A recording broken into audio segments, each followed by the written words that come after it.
तो आज हम एक छोटा-सा प्रोजेक्ट मैं बताना चाहता हूँ कि जब हम एक छोटा-सा मशीन लर्निंग का प्रोजेक्ट ट्रेन करते हैं तो उसके लिए कितनी रैम, कितना सिस्टम चाहिए होता है।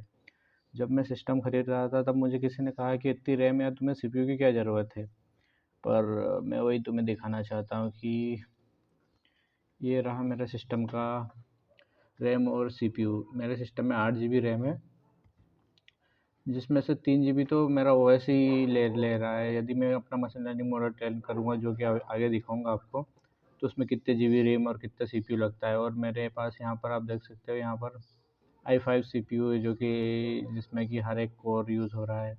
और हम यहाँ पर यूज़ करने वाले हैं गूगल कोलैब का, क्योंकि यहाँ पर हमें इनबिल्ट सीपीयू मिलता है। और हम यहाँ पर सीपीयू भी नहीं, जीपीयू का यूज़ करेंगे। ये देखो, यहाँ पर हम एक T4 जीपीयू यूज़ करेंगे। यदि हम सीपीयू का यूज़ करेंगे तो उसमें और भी ज़्यादा टाइम लगेगा। कम से कम सीपीयू यदि हम जीपीयू का यूज़ करते हैं तो हमें 1 घंटे में हमारा मॉडल ट्रेन होता है। और यदि वही हम यदि हम जीपीयू का यूज़ करेंगे तो हमारा मॉडल 1 घंटे में ट्रेन होता है। और यदि वहीं पर हम सीपीयू का यूज़ करने लग गए तो हमारे मॉडल को नहीं तो भी 4 से 5 घंटे लग सकते हैं।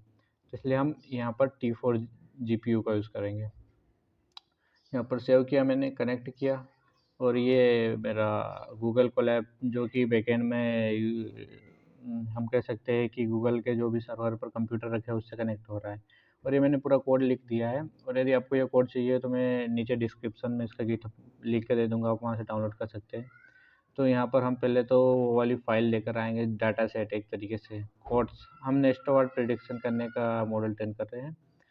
तो यहाँ पर एक डाटा सेट लोड करेंगे हम पहले, जो कि मेरे पास पहले से पड़ा हुआ है। ये है कोड डाटा सेट। अब मैं जैसे इसे ओपन करता हूँ, ये हो गया ओपन। और यहाँ पर ये कुछ नहीं हुआ, ये मेरे लोकल सिस्टम से यहाँ पर कंप्यूटर के गूगल कोलैब के लोकल सिस्टम में आ चुका है। अब ये मेरा CSV फाइल इसे रीड कर लेगा। मैंने यहाँ पर कोड पहले से सारा लिख के रखा है ताकि टाइम ना वेस्ट हो। और अब मैं सारी सेल्स को रन कर देता हूँ, तो आप देखना एक के बाद एक एग्जीक्यूट होती चली जाएगी सेल्स। ये इम्पोर्ट, ये भी हो गया एग्जीक्यूट। ये राइट क्लिक आ गया मतलब सेल्स एग्जीक्यूट हो गया है।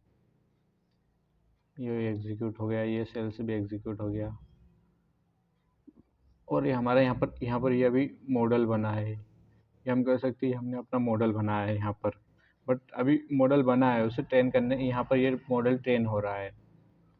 आप देख सकते हैं कि मैंने केवल यहाँ पर ये 10 इपॉक्स रखे हैं। यदि आपको नहीं पता इपॉक्स क्या होते हैं तो मैं बता देता हूँ। इपॉक्स का मतलब कि आप एक बार आगे जा रहे हो, फिर गलतियाँ देखकर वापस पीछे आ रहे हो, फिर उसे अपडेट कर रहे हो कि मैंने ये गलती करी थी। ऐसे तुम 10 बार कर रहे हो कि मैंने ये गलती करी, मैं अगली बार अपडेट करूँगा, अगली बार अपडेट करूँगा। जैसे कोई गेम खेलते हैं और उसमें भी हम कोई गलतियाँ करते हैं तो नेक्स्ट टाइम अपडेट करते हैं। ये 10 इपॉक्स का है। और आप देख सकते हो इसमें कितना टाइम लग रहा है 10 इपॉक्स को करने में। मैं अभी इस वाले मॉडल को नहीं करूँगा 10 इपॉक्स, और ये नॉर्मल मॉडल है। मैं एक सबसे बेस्ट मॉडल को ट्रेन करूँगा, इसलिए मैं इस सेल को क्लोज़ करूँगा। और इस सेल को क्लोज़ करने के बाद हम ये वाले LSTM मॉडल को ट्रेन करेंगे, जो कि सबसे बेस्ट मॉडल होता है डीप लर्निंग में। अब जैसे ही मैं इसको चालू करता हूँ, आप देखिए मेरे सिस्टम का कम से कम नहीं तो भी 9 जीबी रैम यूज़ हो रहा है। अभी रिस्टार्ट होगा कनेक्ट, ये अब देखिए यहाँ पर कि कितने जीबी सीपीयू और जीपीयू लगता है जब हम इस मॉडल को ट्रेन करते हैं। कुछ तो प्रॉब्लम आया है इसमें।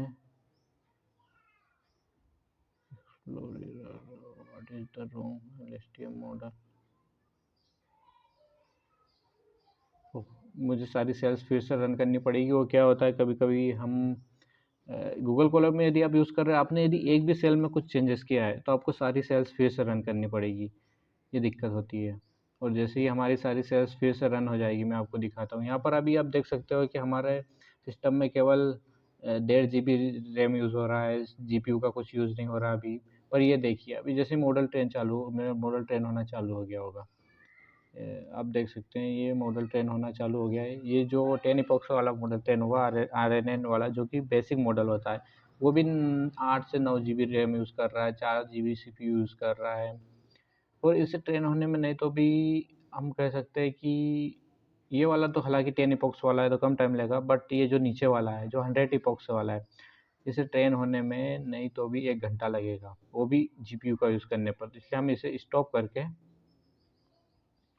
हम नीचे वाले मॉडल को ट्रेन करेंगे।